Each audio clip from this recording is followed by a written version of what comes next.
父皇把赐婚圣旨写错了，本该嫁给小叔的人是我，却变成了尚书的女儿。我正要大吵大闹，可直到看见小叔陆直一副从容接旨的模样，我终于反应了过来。小叔是不是从一开始就没有打算娶我？直到他说出那句“我和公主永无可能”，我这才恍然明白，他就是故意不说要娶的是谁，故意让我误会，因为只有这样，我才不会胡闹阻拦。再抬头，陆直已经带着圣旨转身离开，直到再也看不见他的背影，我才慢慢站起身，往寺外走。侍卫快步上前，抬头看向我，问我是否要回宫，要不要准备马车。不用了，3年前我曾在这里发誓，会爱陆直一生一世。若是有一天我不爱他了，我就从这里一步一跪回到皇宫。公主，您……我径直跪了下去，然后朝皇宫的方向深深俯身。我承诺，此生再也不会爱陆直，若再食言，便叫我此生坎坷，万事不顺。10001步，10001遍，我就这样在漫天大雪中跪回了皇宫。刚迈进玄武门，我就双膝一软，贴近了早就得到消息，在此迎我的母后怀中。而后我做了个梦，梦里我回到了8岁那年，那时陆直也不过才17岁，但他刚替我父皇打了一场胜仗，周身有股说不出来的成熟稳重。我父皇将我托付给他，他就真的一丝不苟地照顾我。夏日，我调皮地在荷塘旁踩水，他就弯腰为我擦净双足；冬日，我嫌冷不愿出门，他就为我在房中添购炭块。他执剑拿枪的手渐渐学会了替我梳头发，身旁带着的也尽是女儿家的小玩意儿。我在他的温柔中一日日沦陷，全然忘了什么名义上的辈分。我以为他对我也是不同的，整整10年，他怎么能没对我动心过？我满脸泪水地从梦中醒来，一转眼便看见母后正坐在床前擦泪。母后，阿诺，你如此痛苦，让母后如何是好？导致今日，当初我就不该同意将你送去广华寺。都说母子连心，我今日遭受的种种，母后是否都成倍地感受到了？愧疚淹没了我，我深深低下头。母后放心，女儿已经放下了，待病好，女儿就去和父皇请罪。能下地那日，我踉跄着去见了父皇。几月不见，父皇像老了许多。边境近来多有摩擦，朕派去大梁的使臣传回消息，若要停战，就要公主和亲。如今适龄的公主只有你，你母后舍不得你，正在为你挑选夫婿。诺诺，你要尽快成婚，别再肆意任性。朕本想那陆直若愿娶你也罢，至少能护住你，不想他求了尚书之女，缘分之事终究是强求不来。再听到陆直的名字，我的心脏依旧刺痛，我紧紧攥了攥手，缓缓抬起头。父皇，儿臣愿意前往大梁和亲。不行，你是朕与你母后最疼爱的孩子，怎能去和亲？儿臣身为公主，识君之路也当忠君之事。如今大周需要我，儿臣自然该为了百姓安危挺身而出。你先回去吧，让朕再想想。我只能行礼退下。不想刚走出御书房，竟迎面径直遇上了陆直。他换下了在寺中常穿的素白禅衣，从不离手的佛珠也不知去向。看见我，他下意识挡住了身后的女子。我愣了愣，意识到那女子便是他求娶的人苏小小。我不由得不多看了一眼，想看看这个让陆直还俗的女子到底有何不同，却见他立刻紧张地握住了陆直的手，像是怕我抢走陆直一样。我了然，满京城都听过我对陆直偏执疯狂的爱，苏小小会怕也正常。见过镇北王。陆直一愣，自从表明心意后，我就没再喊过他小叔，现在连小叔也不喊了。一句镇北王听得好生陌生，他有些不敢相信我会这么轻易妥协。毕竟从前为了和他在一起，我什么招数都用过。他还以为这次赐婚圣旨后，我又要大闹一团。陆直皱了皱眉，刚要说什么，我却没给他开口的机会，起身后就擦肩而过。不管他们来找父皇做什么，都与我无关。回到自己的寝宫后，我让贴身婢女锦书找人去将库房里的一个金丝楠木箱抬了出来，去把这箱东西送给陆直，就说是我送给他们的新婚贺礼。公主，这箱珍宝是您为了嫁给镇北王特意找工匠做的嫁妆。若今日嫁给他的人是我，那这些自然是嫁妆，但他要娶别人，这些就当是我的报答，送去吧。见我坚持，婢女只好答应。本以为我与陆直的纠葛就到此结束了，不想天色将暗，陆直竟然和锦书一起回来了。镇北王殿下，您不能擅闯公主寝殿。这是干什么？这话该我问你，你想干什么？你将这封信藏在送来的贺礼中，意欲何为？我怔怔地捡起那封信，展开来，只见上面是我自己的字迹：只愿君心似我心，定不负相思意。陆直，我定不负你。我愣了许久才想起来，这封信是我在陆直还俗那天写下的。我以为他还俗是为了娶我，便塞进了早早就准备好的嫁妆箱子里，却没想到竟会以这样的方式让陆直看到。抱歉，我不是故意放进去的。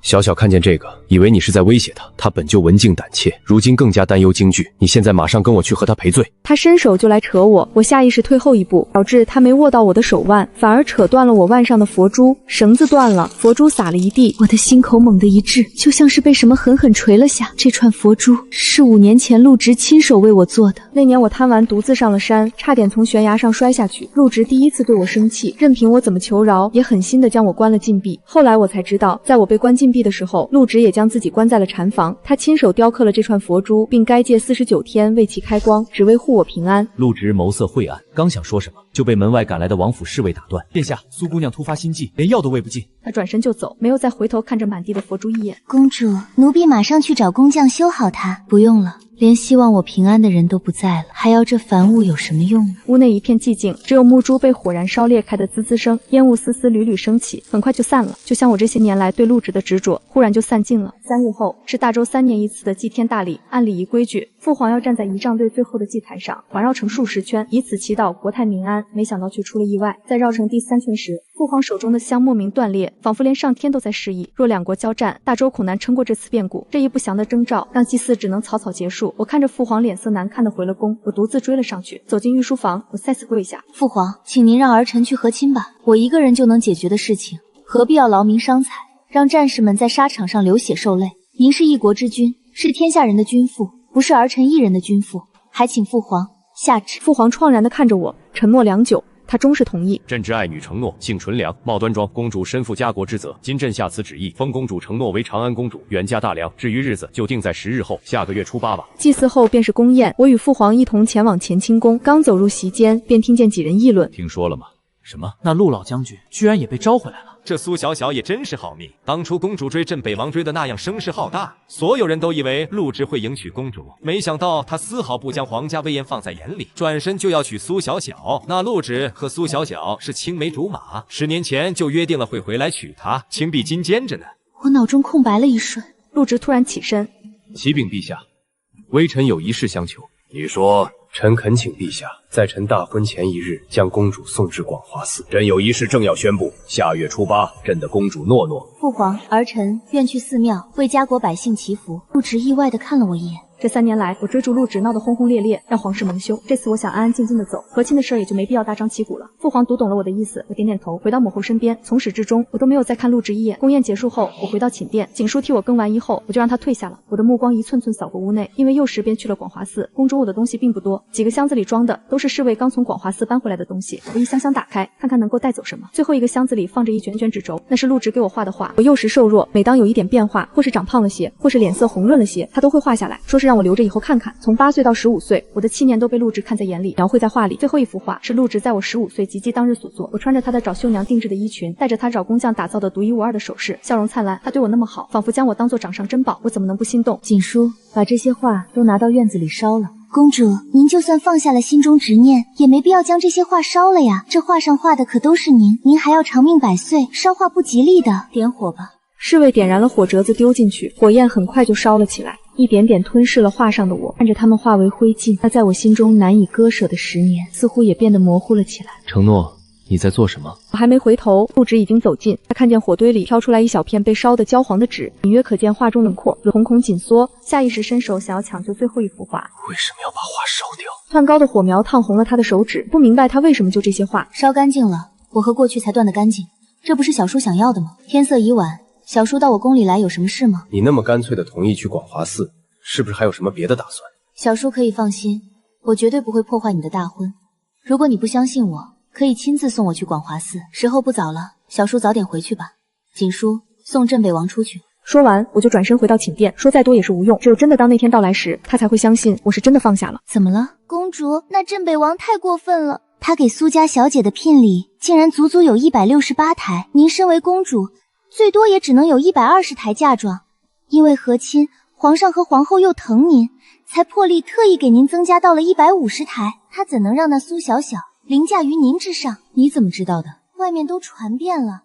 因为不符礼制，镇北王今日进宫，特意奏请陛下批准。原来是这样。没想到为了给苏小小撑腰，陆植竟然能做到这个地步。看来他是真的很在意苏小小，显得他当初对我的那点好都不足挂齿了。我看向窗外的飘雪，忽地想起15岁及第前。阿诺，等你嫁人，小叔一定会为你备一份厚厚的嫁妆。父皇和母后会为我准备的，小叔不必费心。那我们阿诺想要什么？我没有开口，我无法告诉他我想要他的心。如今我真的要出嫁了，我没能得偿所愿，而他也食了言。此事父皇自有定夺，随他吧。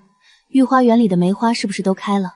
锦书，你陪我去看看吧，毕竟以后再想看就难了。走到御花园，我看着雪中红梅，想起广华寺附近也有一片梅林。从前我最爱看梅，偏偏一到冬天我就会生病，陆直就将我裹得严严实实抱在怀里，带我去梅林观赏满山红梅。那时雪染白了我们的头发，此生也算是共白头过一次。公主，天太冷了，咱们还是早点回去吧。我突然看到远处的陆直和苏小小，苏小小披着陆直的大氅，手被他握着，血落满头。我转身往回走。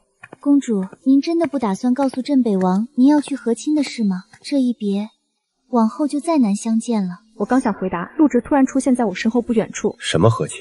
谁要和亲？小叔听错了。陆直盯着我，手中盘绕着佛珠，眼神深邃。远处传来苏小小的声音，陆直转头过去应了一声，再回头我已不见。我和锦书踏雪远去，身影在雪中渐小。我带着锦书回了寝宫，那本让我心心念念的美景，忽然就变得索然无味。和亲的日子越来越近，这意味着陆直和苏小小的婚期也快到了。不必刻意打听，传入我耳中的消息也越来越多。比如父皇同意了陆直的请求，他给苏小准备的168台聘礼已经进了苏家门。又比如因陆直父母早已离世，没有高堂，陆直便请了广华寺德高望重的住持为他证婚，绝不让苏小小受任何委屈。整个京城都被这桩婚事轰动。知道这些消息时，我以为自己会心痛，可出乎意料的，我很平静。欣赏强行弯曲的伤口好像完全长好了，连点痛痒都没让我感受到。我忽然想起在广华寺时，我曾向住持求过签，问他我到底能不能和陆直在一起。住持只是说了一句贪嗔痴妄，终不可行。彼时我不信，满心觉得自己和陆直之间无非只是身份带来的阻碍困难，并非真的无法克服。可其实一切早就有了定数，命中注定的人哪怕过了10年也会在一起。比如陆直和苏小小，我将这些纷纷扰扰抛在脑后，安静地准备着和亲仪式。我正在收拾行装，陆直脸上带着焦急，风尘仆仆地走进来。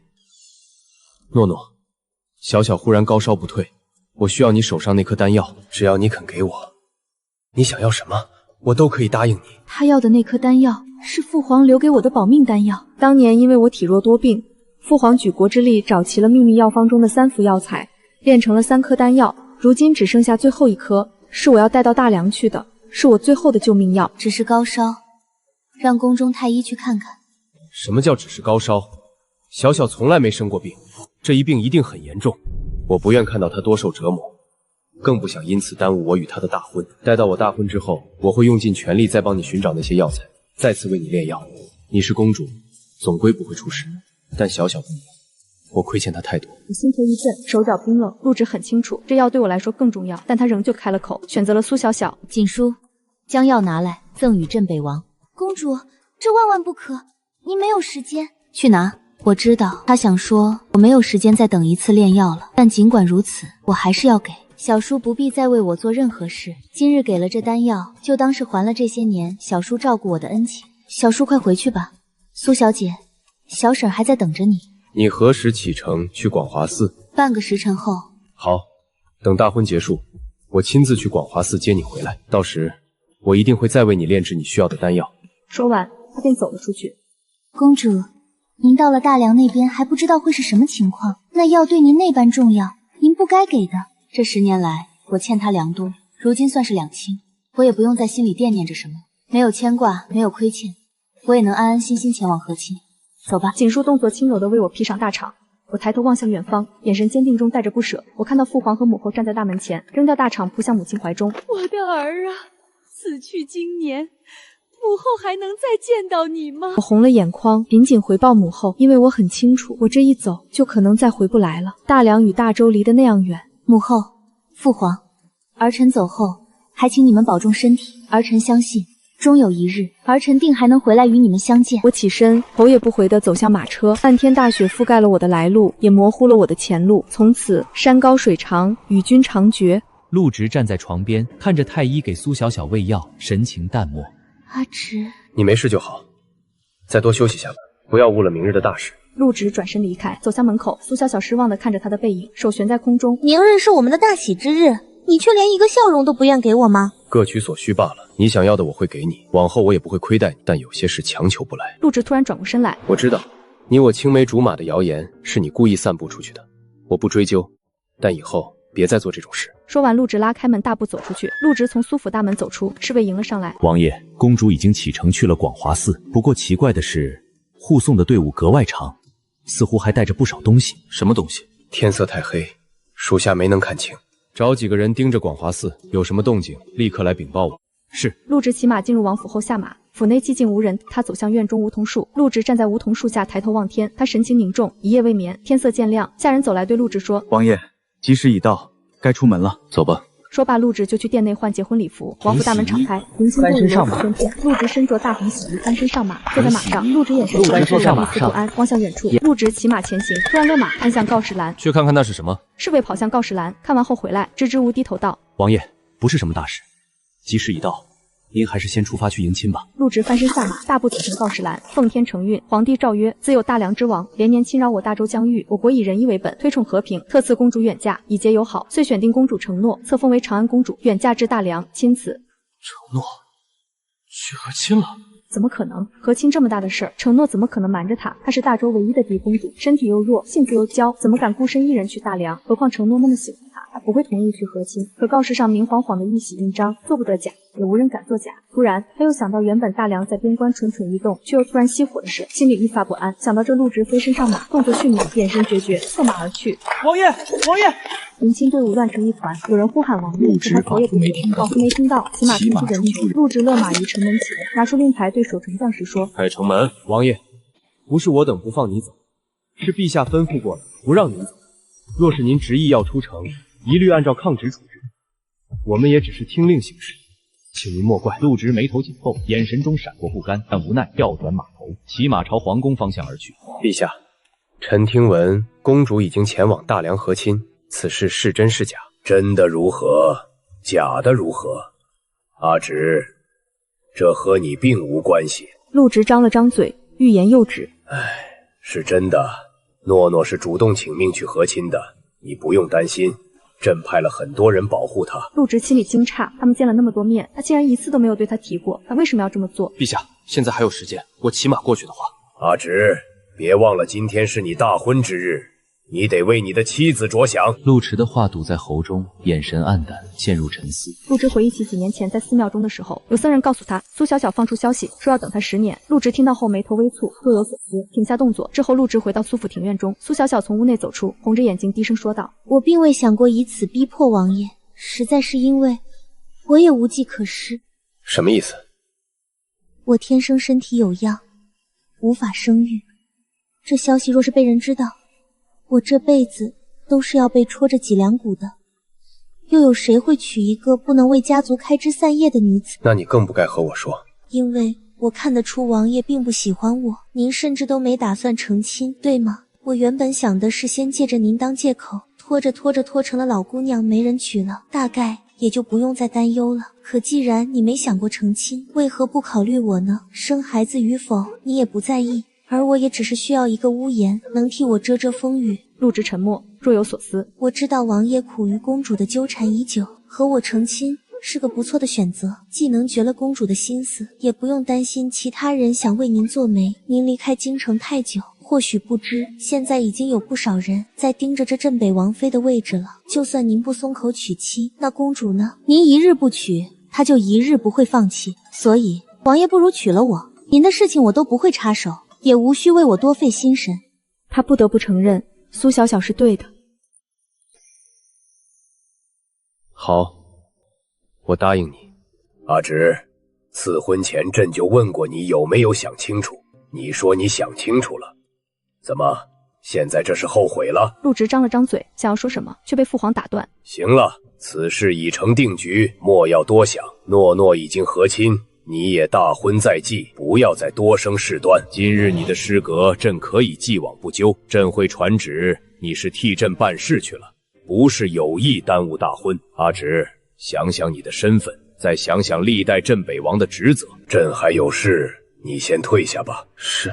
陆直知道自己该骑马回府，婚典还没完成，不管出于哪一方面的考量，他都必须回去。可不知为何，他经过镇北王府时一眼未测，径直转道去了广华寺。到了寺门前，陆直看着一处被雪覆盖的地方，久久没有回神。上次我就是跪在那里接了父皇的赐婚圣旨。陆直记得我出门时脸上怎么也掩饰不了的高兴，也记得我得知真相时骤然变白的脸色和眼中的不可置信。就在他以为我要发怒的时候，让陆直意外的是，我只是很平静地问了太监几句话，然后就没再说什么。陆直有些坐不住了，那天实在是冷，他怕我出事儿，所以主动去找了我，却得知我已经走了。陆直有一瞬间的愕然，他想过我会吵，想过我会闹的，他不得清静，可他唯独没想过我闷声不吭的走了。那天陆直独自在我房间坐了很久。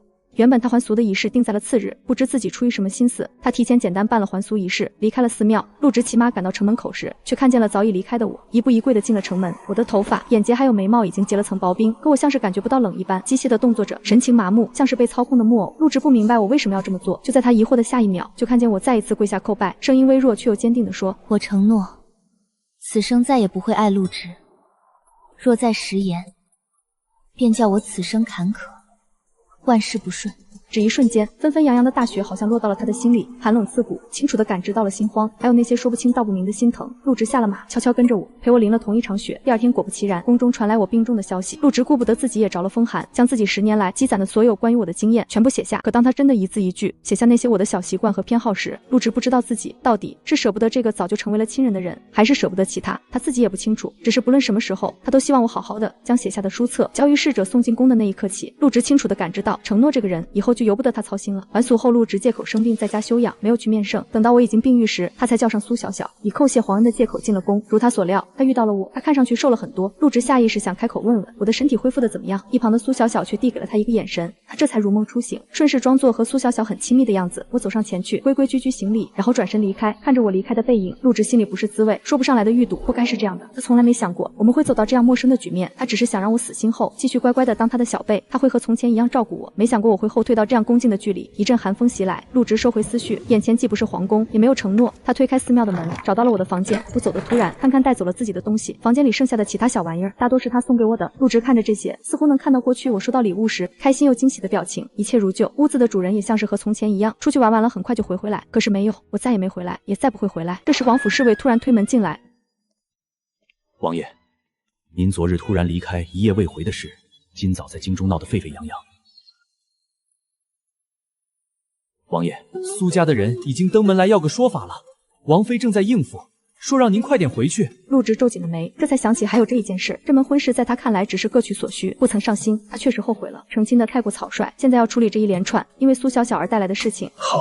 他梳洗时才发现自己竟然还穿着昨日的婚服，嫣红喜庆，在他的眼里却格外刺眼。前天我也是穿着这样的红前往大梁和亲，陆直没见到，大概也能想象出这样的颜色极衬我。我那么娇气，头一次出远门竟然是和亲，嫁给一个完全不认识的人，我会不会怕？会不会哭？肯定会的。我连喝药都要他哄着，在这寒冬里奔赴一个全然陌生的命运，我怎么会不怕？陆直呼吸一滞，心中闷痛。我身体向来不好，只有用上好的药材，金尊玉贵的养着，才能让我开心无语。好在我生在帝王家，陆直从前只觉得我生来就是要享福的，要被人捧着宠着。可若是预料到会有这一天，他宁愿我一辈子待在广华寺，大凉苦寒，我怎么能熬得过去？陆直闭了闭眼，敛住眸中的情绪，换完衣服后就回了王府。他简直是欺人太甚！当初娶你的时候是什么态度，现在是什么态度？还没完婚就敢把你一个人扔下，我们整个苏家都成了笑话。虽说这门亲事是苏家高攀，可他如此不把你放在眼里，连新婚之夜都让你独守空房，以后又怎么会对你好？经此一事，苏家的脸面被人狠狠摔碎，人人都道我苏家卖女儿都没人要。你妹妹日后该怎么说亲？那些门第高的人家又怎么会看上她？爹娘，你们放心，王爷只是突然有要事要处理，他平日里不是这样的。陆直缓缓进了门，即便是结了亲，可苏父的官职和地位还是低了他不少。见到他，苏父不情愿地行了礼。王爷，虽然您身份尊贵，可昨日之事还须得给我等一个交代。我苏家虽说不如王府鼎盛，但也不是人人都能踩上一脚的。您当初既然肯用168台聘礼娶了小小，肯定也是有心意的，为何要在最重要的关头这么作践他？我以为你家中知晓这件事。王爷，此事我们容后再议，现在最重要的事是怎么平息现在的流言。苏大人和苏夫人留下，其余人全部出去。王爷，我会和您解释。够了。前厅中一片寂静，苏父苏母疑惑地看着他。小小，这到底是怎么回事？你和王爷这是在说什么？苏家难道不知道我与苏小姐之间的交易？交易？什么交易？小小，你怎么什么都没和我们说过？爹娘，我和王爷的婚事确实是一场交易。当年我和王爷解除婚约，有多少人嘲笑我被王府退货？那时就算我草草嫁出去，也不会是良配。所以我干脆说和王爷约定了等他10年。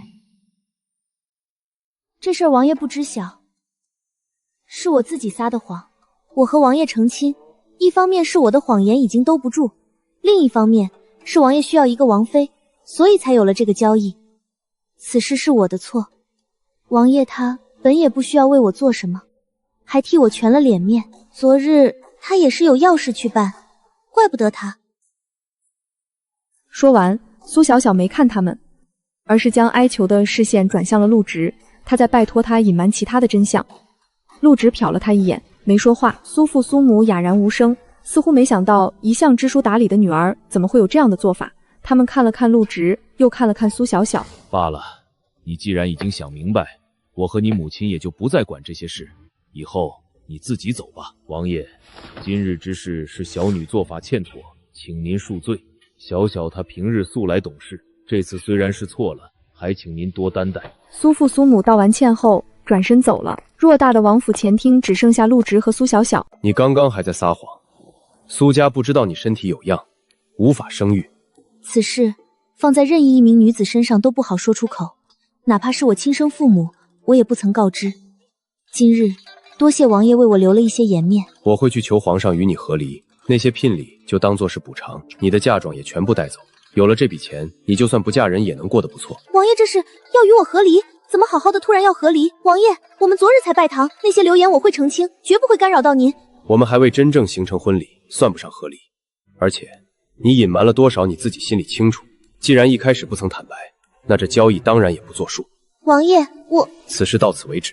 他走得决然，没看到他身后苏小小忽明忽暗的神色。陆植回到书房，书桌上还铺开着一幅未完成的画，画中人是承诺，画的正是陆植那天他在雪中看见他的样子。陆植原本想着他成婚后承诺会死心，届时他们依旧是从前那般亲近自在的关系。怀着这样的期待，时隔3年，他再次执笔为承诺作画。严格算来，也不算是3年，他依旧年年想着为他画像，只是每到要描摹他的脸时，手中的笔却像是不听使唤一般，让他久久无法下笔。自承诺及笄至今，他数次下笔，却始终无法画完他的脸，最终只能小心地收起来。桌上的这幅画是他3年来第一次画了他完整的脸，每一笔都倾注了这3年的隐忍和迫不得已。现在画即将画完，画中的人却不见了，往后他就是再想画，也只能勾勒他曾经的模样。陆植想到了那些被承诺烧掉的画，如今他手上的竟然成了最后一幅，那些他们相携走过的岁月就这么付之一炬。或许就在那时，他就已经决心要和他断得干净了。陆植摘下手腕上的佛珠，执笔落在画布上，完成了这幅画最后的收束。不疾不徐的样子，仿佛对他落笔的一切都心有成竹。他面色沉静，庄重又严肃的像是在抄写经书，可仔细看他微微颤抖的笔尖，得以窥见他并不平静的内心。画完后，他定定地看着画中的人，不对，终究是不像他。他只是和他分开了将近1个月的时间，便已经不确定他现在模样有什么变化。若是1年、10年呢？他还能想起他的模样吗？岂不是再也无法动笔了？陆植独自在书房待了2天，滴水未进，不论谁来劝，始终不肯出去。朕记得朕免了你的礼，无需你行这么大的礼。陛下，臣陆植斗胆，请求陛下发兵大梁，夺回失去的领地，以及他失去的亲人。这么多年来，他身边的人来来往往，只有承诺始终如一的陪在他身边，他们早就是彼此的亲人。你在胡说些什么？诺诺才前往大梁和亲，你就要发兵大梁？你是生怕他日子过得舒坦了？陆植，你何时行事这么莽撞了？陛下，一国安顿，怎么能靠牺牲女子来换取？何况大梁的狼子野心必不会因为和亲而消停，我们需要尽快做准备。算算时间，公主现在应该还没到大梁，还有机会。只要您一声令下，我立马带兵拦截。我会派人将公主送回来，然后留在边关。一日不平定战乱，我就一日不回来。你是为了大周，还是为了诺诺？都有。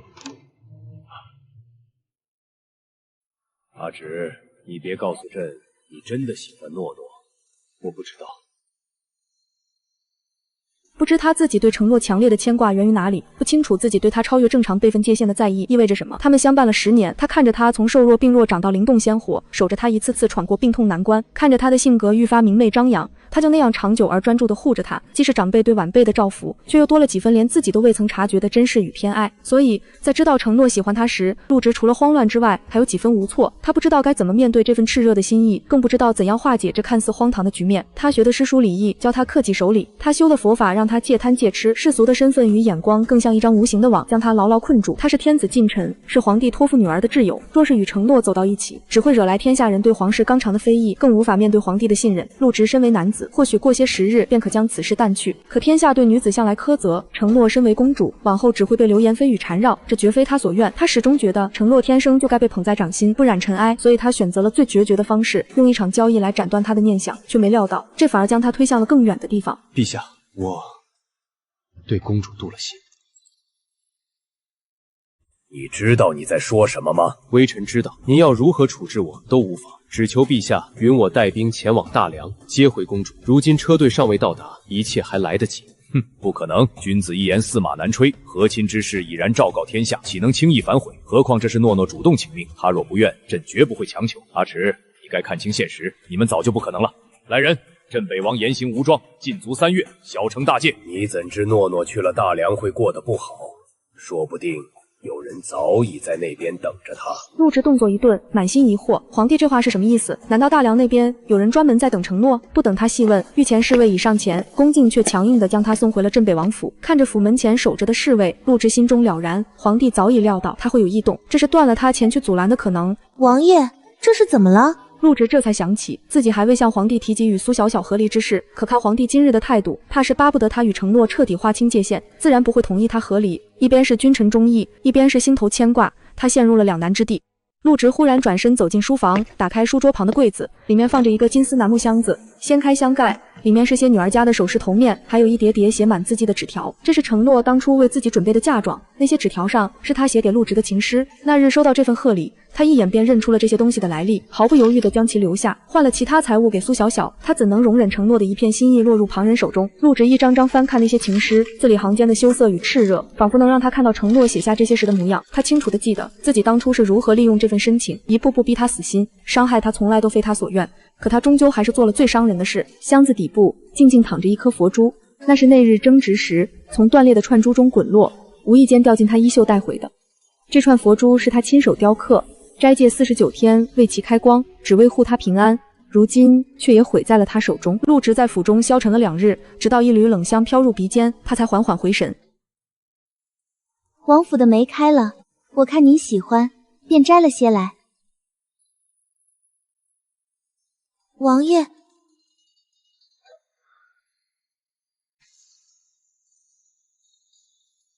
他从来不会摘花。喜欢梅的是承诺，可即便再喜爱，他也从未摘下过一枝，总是拉着他的衣袖说，梅花开在枝头才最好看。小叔，我每年来看就好。于是每年冬日，他都会裹紧他的衣裳，背着他走进梅林，听着他在耳边絮絮叨叨，踩着积雪发出吱呀声响。那些时光，如今想来已是遥不可及。出去，没有我的允许，不许再进我的院落。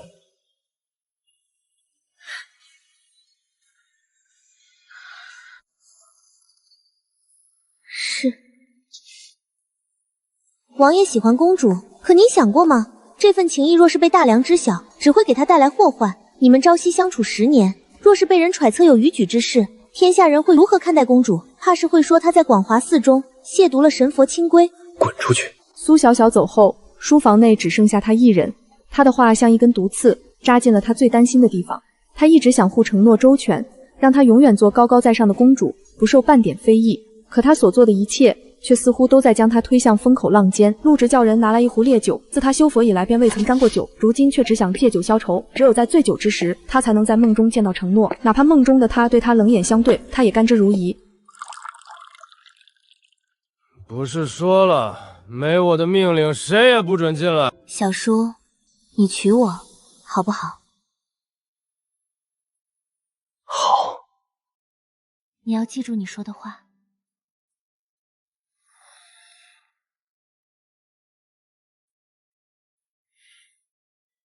你怎么在这里？我不是说了不许你进我的房间？我听下人说你喝了很多酒，便来送解酒汤。可你把我当成了公主，对我百般纠缠。你以为我喝醉了就什么都不知道？苏小小，我再给你一次机会，说实话。我只是不想和离，刚成亲便被抛弃，我在京城再也无颜立足了。陆直头疼欲裂，挥挥手让人将他带走。他忽然想起，今日已是承诺离开的第5天，按照路程，再过2日，他便会抵达大梁皇宫，留给他的时间不多了。他当然有办法强行离开京城，可那样变成了抗旨不遵。镇北王府世代忠君，历代先祖皆以辅佐帝王为己任，从未有过逾矩之举。这几日他迟迟未动，便是在衡量这份忠义与心中牵挂。可当日出的光芒照进屋内，陆直终于做了决定，他要去找承诺。这个念头一旦升起，便再也无法抑制。他留下虎符与镇北王印章，写下卸任奏折与和离书述，放弃了手中的权势，违背了祖训，只为了奔赴千里之外的那个身影。哪怕前方是龙潭虎穴，他也要将他带回。若大周容不下他们，他便带着他远走他乡。天下之大，总有他们的容身之处。和亲队伍走走停停，1个月后，我终于踏入了大梁京城。在进皇宫之前，我先到驿站西蜀休整，遣退了所有宫女，连锦书也让他在门外等候。我握紧脖子上的玉佩，这是太后生前为我戴上的。她说能护我一世平安。年幼时，太后总抱着我念叨，要为我找个老实可靠的驸马，将公主府建在皇宫附近，日日能看到我。可她大概从未想过，我最终会走上和亲之路。祖母若有灵，便保佑我此番顺遂，能为2国换来安稳。你真的甘心嫁给一个素未谋面的人？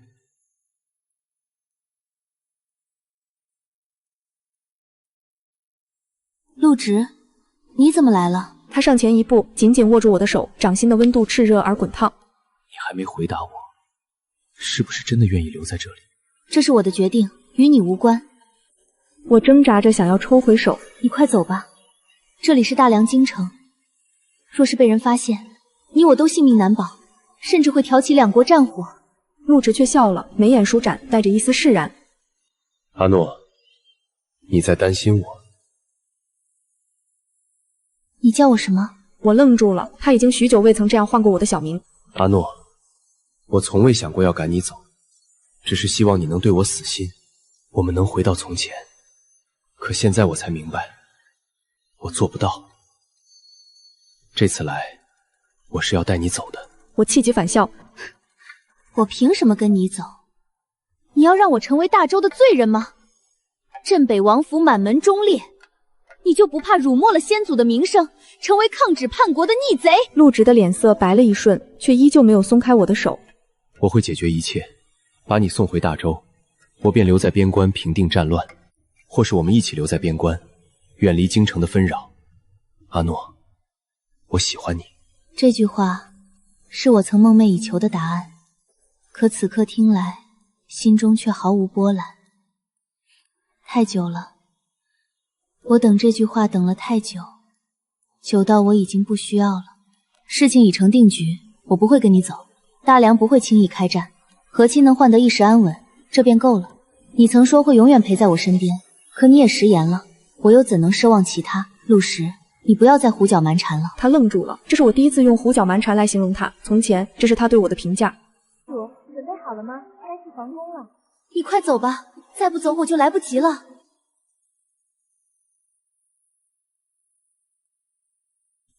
这是你的救命药，我一直没停止过为你寻找药材。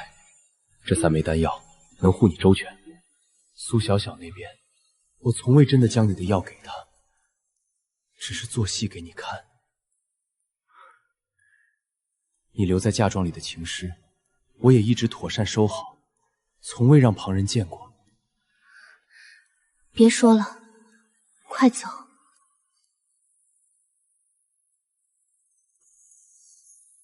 是我错了，阿诺。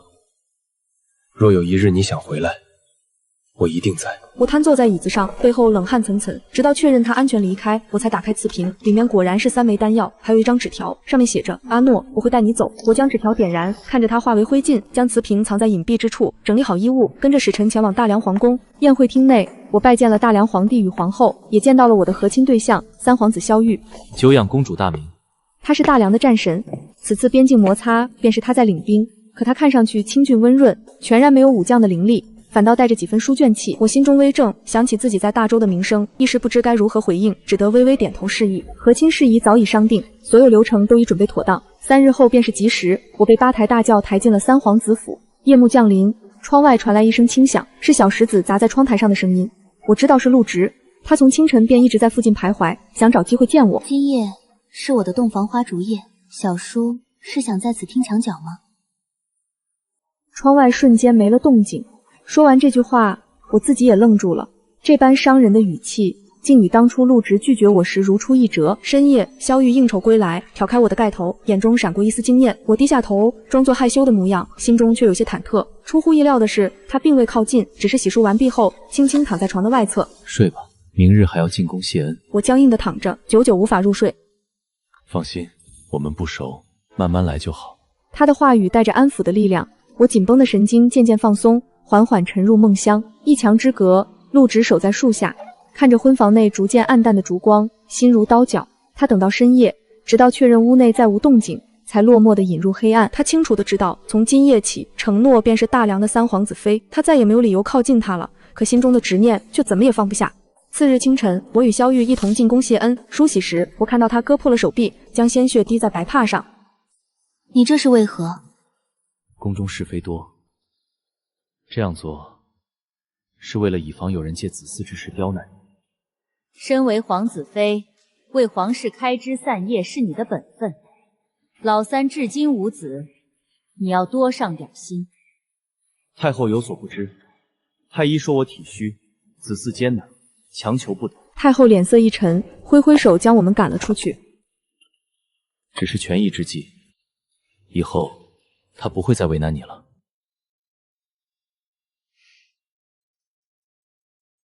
回到王府不久，陆直再次出现。我父皇知道你来了吗？他不知道，我是偷跑出来的。虎符我已经上交，他无需担心我反叛。我不在乎什么镇北王的身份，我只想要你跟我回去。你才与苏小小大婚，便弃他而去，让他如何自处？父皇很看重你，你趁现在还未酿成大错，赶紧回去认错，他不会过多追究的。我与他之间只是一场交易，10年前我们便解除了婚约。所谓的10年之约，是他编造的谎言。我娶她，只是为了让你死心。你走后第2日，我便想追你而去，从未与他真正成婚。我像是被人敲了一闷棍，那些年的委屈与误会，竟然源于这样一场荒唐的交易。小叔，你劝我做事三思，可你自己的婚事却草率至此。我在大梁很好，萧瑜待我不错，并未为难我。你们相识不过几日，你怎知他是真心待你？或许只是在使臣离开前故意装出来的伪善。我们是两国和亲，我不需要他真心待我，只需相敬如宾，便足够了。南疆发生战乱，皇上急召我回京。如果我能带你离开，且不引发两国战事，你愿不愿意跟我走？这里面是假死药，吃下后会逐渐虚弱，第7日便会停止呼吸。就算太医也查不出破绽。我带你南下，在南疆成亲，再也不回京城。我不愿意。我若是回大周，便要光明正当的回去，绝不会抛弃一切，躲躲藏藏过一辈子。我父皇母后若是知道我死了，该有多伤心。父皇召你回去，是给你将功赎罪的机会。小叔，不要再错下去了。若是你改变主意，无论我在哪里，都能带你走。不需要。陆直走了，以最快的速度返回大周。还知道回来？朕还以为你要抗旨不遵。微臣认罪，任凭陛下处罚。南疆战乱未平，朕让你回去，是让你将功赎罪。若是平定不了，数罪并罚，你便不用回来了。微臣领命。阿诺在大梁过得可好？有没有人欺负他？不曾，大梁三皇子待他很好，方方面面都照顾得妥帖。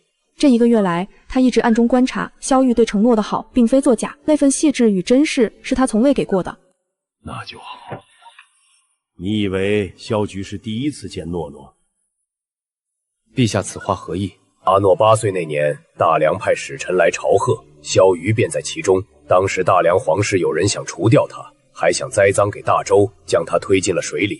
是阿诺救了他，自己却差点丢了性命，这才送他去广华寺休养。那小子怕是惦记阿诺很多年了，如今也算是得偿所愿。陆植如遭雷击，原来萧玉与承诺的缘分早在他之前便已结下，而承诺因为当年那场大病，早已忘记了这段过往。朕告诉你这些，是希望你明白，阿诺已经向前走了，你不要再去打扰他。你申请和离的奏折，朕没有同意。圣旨赐婚，均无戏言。你刚成婚便和离，苏家颜面何在？日后又有哪家愿意将女儿嫁给你？我此生不会再娶妻了。胡说！镇北王府不能断了血脉。你父母当年最大的心愿，便是抱上孙子。如今苏小小已经怀孕，你该收收心思了。苏小小怀孕了？是啊，你走后1个月，太医诊出来的。算算时间，倒是对得上。我没有碰过她。朕给你3天时间，查清楚此事。3天后，无论结果如何，你都必须领兵前往南疆。这是怎么回事？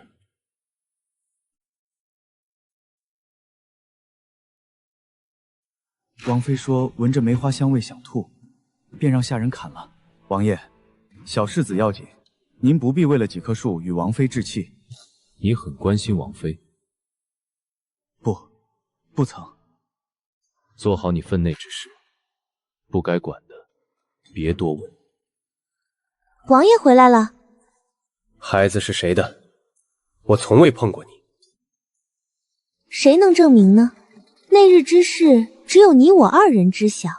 你赶走我时，我衣衫不整，外人只会以为我们之间发生了什么。你不是说你是使女，无法生育吗？王爷也说我未曾对你坦诚，这一点自然也是假的。亏你修佛10年，竟然如此轻易便相信了我。不过也要多谢公主，若不是她对你纠缠不休，你也不会急于定下与我的婚事。你可以不认这个孩子，但我若是将你这1个月去了哪里，心里想着谁，公之于众。你说公主在大梁还能过得安稳吗？当年你说要出家，退了我的婚事，我婚服都绣好了，却成了全京城的笑种。我等了你10年，好不容易成了镇北王妃，你却要和离。这1个月，我受够了旁人的白眼，我怎能不恨？我要的从来不是什么补偿，而是镇北王妃的位置。你要么与我相安无事，要么休了我，让你与承诺的事迹传遍天下，让他尝尝被人指指点点的滋味。提到承诺，陆植眼中闪过一丝杀意。你想杀我，可我已经写好了上百封信，只要我出事，这些信便会出现在大街小巷。我不会杀你。来人，王妃得了疫症，恐伤及腹中胎儿，即日起送往西院养胎，没有我的允许，不得踏出西院半步。你不能这么对我，所有人都知道我怀了你的孩子。是，所以所有人都会以为你在安心养胎。你想做镇北王妃，我便给你这个头衔，你和孩子就在西院了此余生吧。放心，我会让你平安生下孩子，但镇北王府世子之位，他想都别想。苏小小还想挣扎，却被侍卫捂住嘴，强行带了下去。陆植没有回头，只是冷冷地看着他被拖走，直到他的身影消失在花园的尽头。西院是王府最偏僻的院子，传闻里面曾死过一位姨娘，平日里阴森冷清，连下人都不愿靠近。陆植知道苏小小的威胁如今已经起不了作用，萧玉早在多年前便对承诺情根深重，必然知晓他与承诺的过往，自然不会因为这些流言便为难承诺。3天后，陆植领兵前往南疆。战场之上，刀剑无眼，每一次冲锋陷阵都是在刀尖上讨生活。他写了很多封信，想告诉承诺他的近况，想问问他在大梁是否安好。可每一封信最终都被他烧毁。他怕自己的消息会给他带来麻烦，更怕打扰他安稳的生活。半年后，他收到探子传来的消息，承诺怀孕了。那晚，陆直独自一人喝了很多酒，他知道这一天总会到来。萧瑜那般珍视他，必然会护他周全。可心中的嫉妒与悔恨却像毒虫一般啃缠着他的心脏。4年，探子再次传来消息，承诺顺利生下一个女儿，母女平安。陆直看着信上的文字，指尖轻轻抚摸着随身携带的那幅画，那是他3年来唯一一幅画完的承诺的画像。画中的少女眉眼弯弯，笑容明媚，一如当年在广华寺时的模样。南疆的战争持续了3年，第3年初冬，陆直终于大胜回朝。与此同时，他收到了另一封情报：大梁皇帝病重，太子被废，3皇子萧玉登基为帝，如今正陪着承诺前往大周探亲。陆直的手猛地一颤，算算时间，他与承诺大概会在京城同时相遇。回京的路上，他无数次想象过与承诺重逢的场景，想过要如何打招呼，如何问他过得好不好。可真到了见面的那一刻，所有的准备都化为乌有。在皇宫的宴席上，他一眼便看到了承诺，他比3年前更加成熟温婉，面色红润，眉眼间带着幸福的光晕。萧玉陪在他身边，他正熟练地哄着怀里的小女孩，动作温柔，眼神宠溺，连哄孩子的间隙都会下意识地为承诺整理好被风吹乱的发丝。陆直收回视线，拿起酒杯，闷了一口酒。原来他真的找到了能护他一生周全的人。陆直转身想找个清静地方，刚走几步，突然被一个小女孩撞到。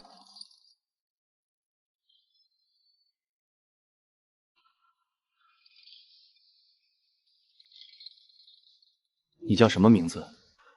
怎么一个人跑出来了？你娘呢？我叫圆圆，我偷偷跑出来的。叔叔，你别告诉我娘呀！你不怕你娘生气吗？我娘才不会生气呢，她是最温柔的人。圆圆，过来。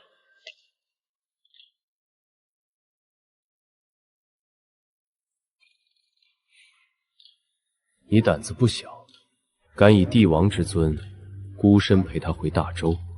其他人伤不了我，而你不会伤我。若是你对他不好，我不会放过你。我不会给你这个机会。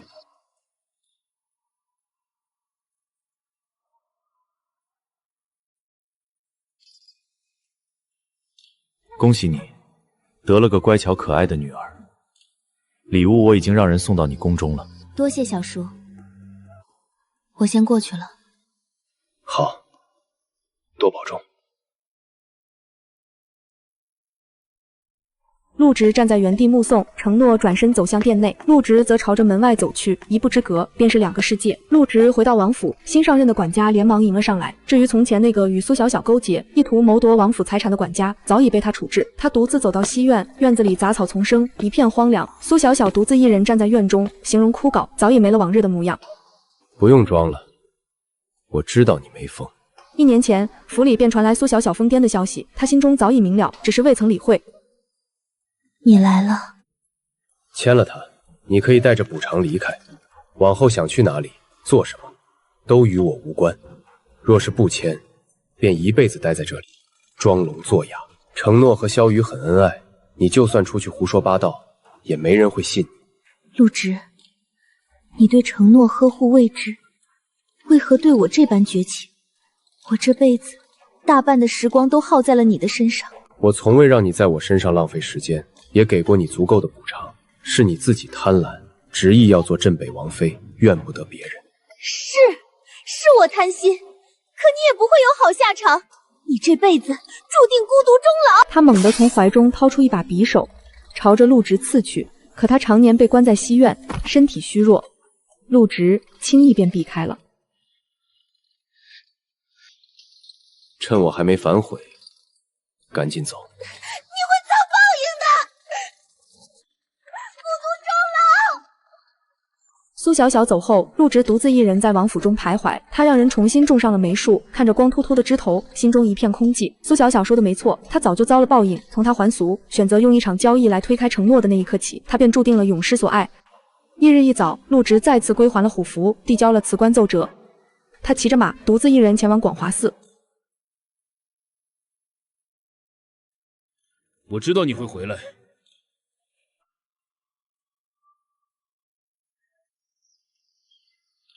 请方丈为我剃度。决定好了。是。他换上僧衣，颈上挂着那串只剩一颗珠子的佛珠，跪在蒲团上。随着方丈诵经的声音响起，从此世间再无镇北王陆直，只有僧人望尘。广华寺的钟声悠扬，穿过漫天风雪，仿佛在为过往的10年画上句号。